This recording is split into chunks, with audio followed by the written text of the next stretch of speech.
अब जैसे सब बोल रहा है कि बिहार में धांधली हुआ है, धांधली हुआ है। ये बात सही है कि चुनाव आयोग निष्पक्ष नहीं है।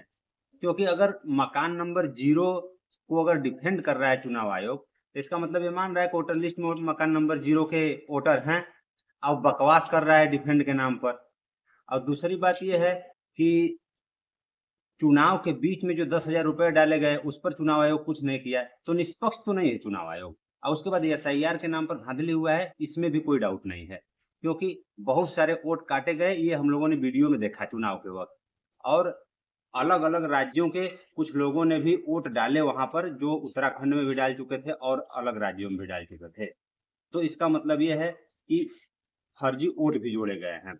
ये बात है, लेकिन इसका ऐसा नहीं है कि केवल धांधली की वजह से ही बीजेपी जीती है। वहां पे वोट भी पड़ा हुआ है।